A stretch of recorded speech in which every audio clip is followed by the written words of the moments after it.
Alors, on arrive dans la 6e vidéo de Thomas fait de la politique, et je vais essayer aujourd'hui de vous présenter 4 gauches qui sont pour moi significatives de la gauche de manière générale, et qui permettra un peu de comprendre le débat qu'il y a en ce moment entre la gauche social-démocrate, la gauche socialiste, les marxistes, etc., etc. Alors, je vois 4 gauches, les marxistes révolutionnaires, les marxistes réformistes, ou les marxistes, on va dire, démocrates, la social-démocratie et le social-libéralisme. Je fais ces définitions parce que je crois qu'il y a un besoin aujourd'hui, après la conférence de Hollande où il a parlé de social-démocratie, on en est revenu à se demander qu'est-ce que c'était que la social-démocratie, qu'est-ce que c'était en fait que la gauche de manière générale, et qu'est-ce que c'était que les autres gauches, quelle autre gauche était possible. Les définitions que j'ai données sont en fait fausses, c'est-à-dire que les termes de social-démocratie, de gauche, c'est des trucs très très flous. La social-démocratie, par exemple, c'est un mot qui évolue dans le temps et dans l'histoire. Engels, le compagnon de Karl Marx, se dira social-démocrate. Pour beaucoup d'entre nous, il est marxiste en fait. François Hollande aujourd'hui se dit social-démocrate. À titre personnel, moi je crois qu'il est social-libéral. Et voilà, j'essaie d'expliquer pourquoi. Donc c'est pas des définitions scientifiques que je vais donner, mais des définitions, on va dire, plus culturelles, qui permettra un petit peu de fixer vaguement quelques grandes approches de la gauche. Mais alors, avant de commencer un petit peu ces définitions de cette gauche-là, on va essayer de savoir un peu qu'est-ce que c'est que la gauche. Très compliqué de définir ce grand thème un petit peu large. On va pas rentrer en détail, hein, on va faire un cours spécialement là-dessus. Mais on peut voir deux objectifs de la gauche, on va dire, un peu distincts. Un objectif qui est de libéraliser l'homme, de libérer l'homme des conditions matérielles, sociales, existentielles. C'est-à-dire que la gauche a pour but d'émanciper, de le sortir de sa condition d'être. Ça, c'est, voilà, donc il y a une forte objectif de liberté. Et un deuxième objectif qui est celui de l'égalité. C'est un principe de justice, qu'on appelle de justice sociale, c'est-à-dire que l'homme doit être égal vis-à-vis de la loi, vis-à-vis des salaires, vis-à-vis, en fait, de manière générale, de rapports dominants-dominés. C'est-à-dire que un des points qui rassemble la gauche, c'est une volonté de réduire les rapports dominants-dominés. Alors on peut en mettre tout et n'importe quoi sur ces rapports-là. Voilà. Avec cette petite explication de ce que c'est la gauche, on va essayer de rentrer dans les définitions des gauches. Donc, les marxistes. Alors, c'est un peu... Il faudrait parler pendant des heures de ce que Marx veut, de qu'est-ce que c'est que la pensée marxiste et l'économie marxiste. Il y a quand même, on reconnaît quand même chez les marxistes une pensée par étape, une pensée historique par étape. Il faudrait parler de la dialectique historique, mais sans rentrer dans les détails. Donc, beaucoup de marxistes considèrent qu'on était dans une époque féodale, avec le seigneur qui dirige les choses. On est passé ensuite dans une république, où on est égal face à la loi, mais cela reste une république bourgeoise, où la propriété privée est mise. L'idée des marxistes, c'est d'arriver à un stade suivant qui serait le socialisme, c'est-à-dire une république bourgeoise, mais avec de plus en plus de social, puis au communisme, où on retirait la propriété privée des moyens de production, et enfin un stade suprême qui serait un stade d'anarchie, où on retirerait les appareils d'État et le contrôle d'État des masses pour qu'ils puissent s'autogérer. Voilà. Beaucoup, même des socialistes, ont gardé cette pensée-là.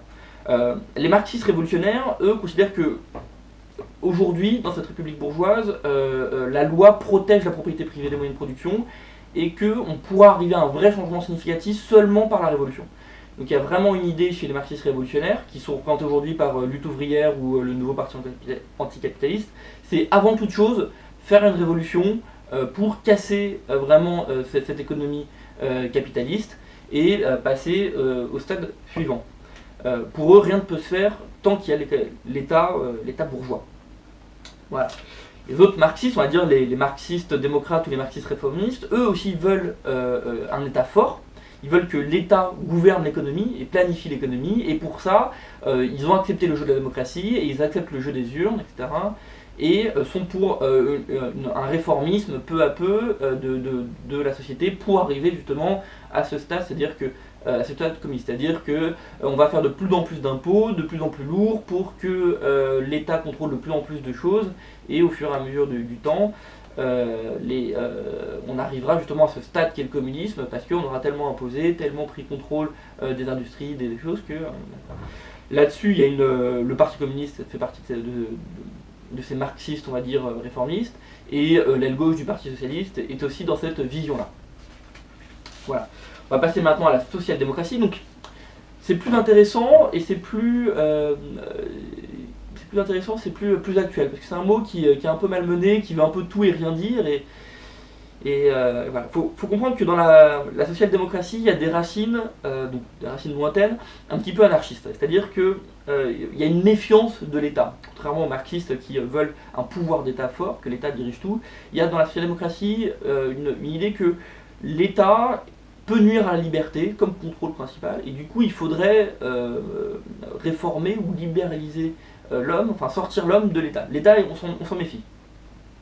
La méthode social-démocrate, c'est deux choses, on va dire, le dialogue social, c'est-à-dire mettre des gens dans une même salle pour qu'ils discutent, et le fédéralisme, c'est-à-dire chacun s'associe selon ses envies, ses besoins, et accepte une part plus ou moins grande d'un pouvoir supra-étatique, et voilà.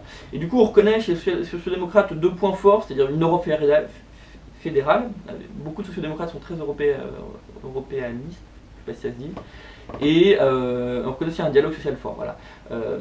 Dans l'esprit social-démocrate, il y a l'idée que les syndicats doivent prendre un rôle important des dialogues, des mesures de ce qui doit être fait.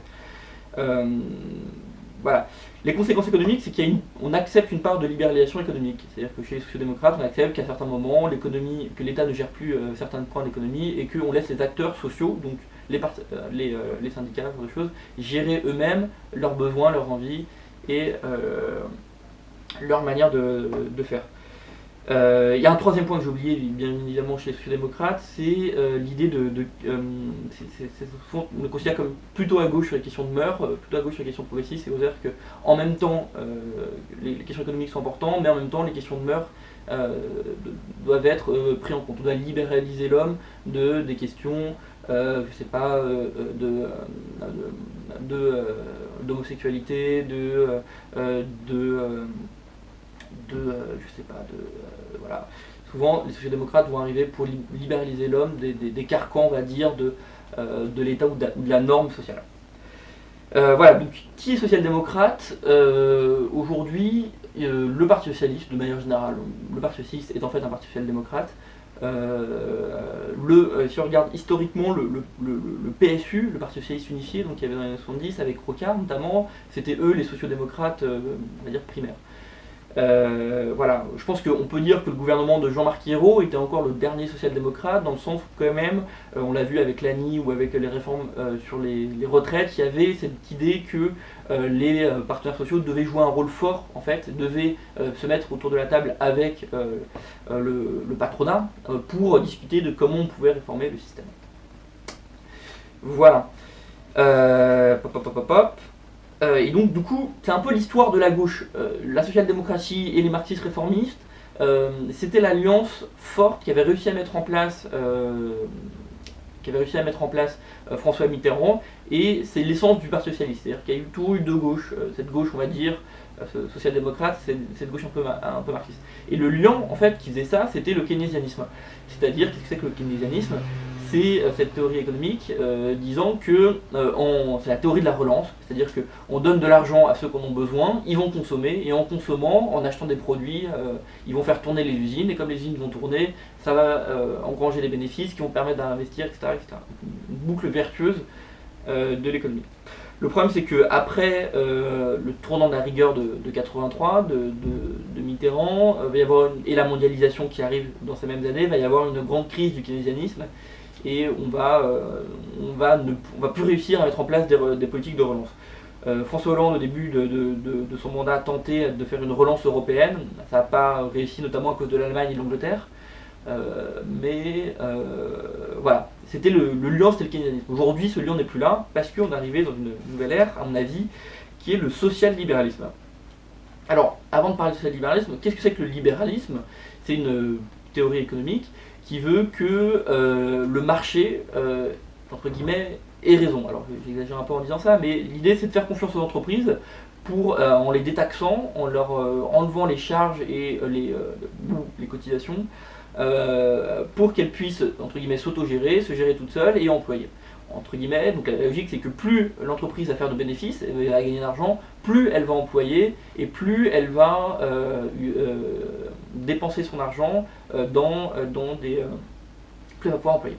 Donc l'idée du social-libéralisme, c'est en disant laissons faire les entreprises, réduisons leurs taxes et ils vont employer plus. Donc c'est du libéralisme. C'est clairement ce que fait François Hollande aujourd'hui, Emmanuel Valls, depuis le dernier discours qu'il y a eu.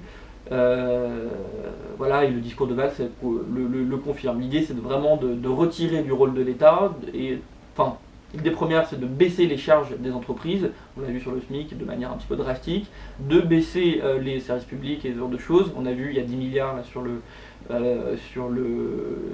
10 milliards sur l'hôpital et sur la santé, et il y a encore 15 milliards sur les collectivités territoriales. Voilà. Bon, à titre perso, vous l'aurez compris, moi je pense que c'est une trahison historique de la gauche, le social-libéralisme, mais on peut encore le voir comme quelque chose de gauche dans l'espoir où ça peut faire réduire le chômage. L'histoire nous dira si ça fonctionne ou pas. Voilà. J'espère avoir été clair sur justement ces 4 gauches et vous avoir un petit peu donné des repères pour penser la gauche. Je vous remercie.